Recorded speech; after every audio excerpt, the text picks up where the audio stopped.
제가 예전에 살던 집에서 있었던 일입니다. 강동구의 낡은 아파트에서 살고 있을 때였는데 그 집에 처음 이사 왔을 때 저는 초등학생이었습니다.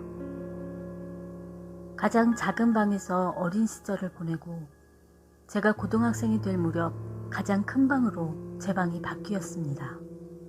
저는 큰 방으로 옮기게 된다는 것이 마냥 기쁘기만 했습니다.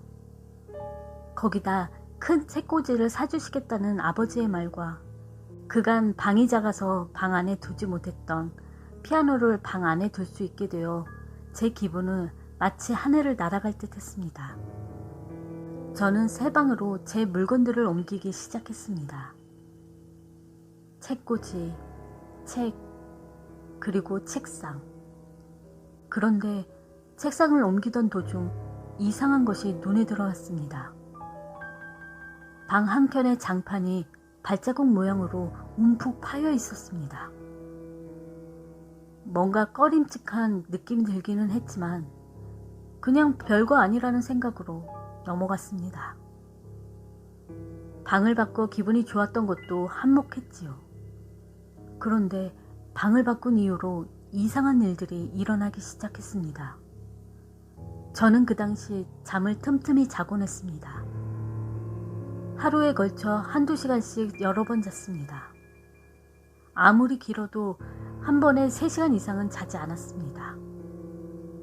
그 탓인지 밤에는 잠이 없어 항상 깨어있곤 했습니다. 당시 제가 잠이 들던 시간은 11시에서 1시 사이였습니다. 아마 그때까지 깨어있는 일이 있으셨던 분들은 아시겠지만 그 시간 정도 되면 주변은 조용해집니다.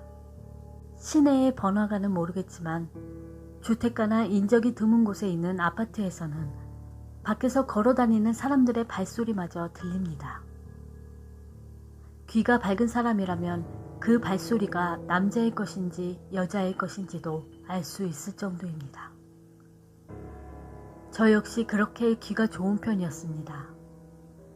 그 일이 일어난 것은 제가 방을 옮기고 일주일 정도 지났을 때였습니다. 저는 시험 공부를 하느라 평소 자던 시간임에도 불구하고 계속 깨어 공부를 하고 있었습니다. 그런데 갑자기 밖에서 누군가가 서성이는 소리가 들렸습니다. 가족들은 이미 잘 시간이었지만 중간에 깨서 화장실이라도 가나보다 싶어 그러려니 하고 계속 공부를 했습니다. 그런데 무언가 이상했습니다. 발소리가 끊임없이 들려오는 것입니다. 마치 제 방 앞에서 제자리 걸음을 하는 것처럼.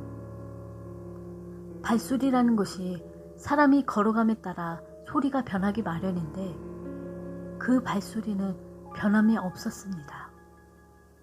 그 사실을 깨달은 순간 온몸에 소름이 쫙 끼쳐서 방문을 벌컥 열었습니다.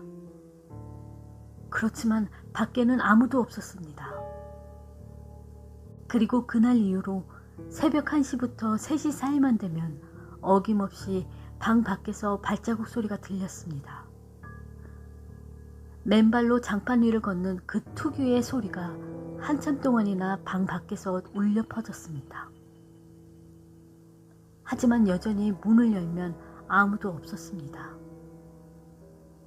부모님께 이야기도 해봤지만 꿈이나 스트레스로 치부하시며 제 말을 듣지 않으셨습니다.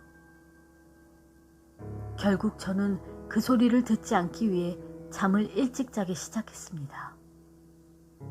그런데 몇 개월 후 또 다른 사건이 일어났습니다. 여느 때처럼 한참 단잠을 청하고 있는데 갑자기 누군가가 저에게 말을 거는 것 같은 느낌이 들었습니다. 한참 자고 있던 저는 기겁하면서 벌떡 일어났습니다. 밖에 가족들이 들어와서 제게 말을 걸 확률은 없었습니다. 문은 안에서 잠겨 있었으니까요. 그리고 다시 누워서 잠에 들려는 순간 이번에는 벽을 바라보고 누워있는 제 귀에 누군가의 숨결이 느껴졌습니다. 저는 순식간에 벌떡 일어나 방에 불을 켰지만 역시나 방 안에는 아무도 없었습니다. 저는 그날 이후 1년간 그 집에서 불을 끄고 잘 수 없었습니다. 발자국 소리는 계속해서 났으니까요. 지금은 이사해서 다른 지방에서 살고 있고 그때의 그 발자국 소리는 이후로 들은 적이 없습니다. 그런데 지금 문득 생각해보니 이상한 점이 하나 있습니다. 방 안에 발자국 모양으로 움푹 패여있던 장판입니다. 잠긴 방 안에서 내 귓가에 대고 누군가 말을 하고 숨을 쉰 것 같은 그 느낌.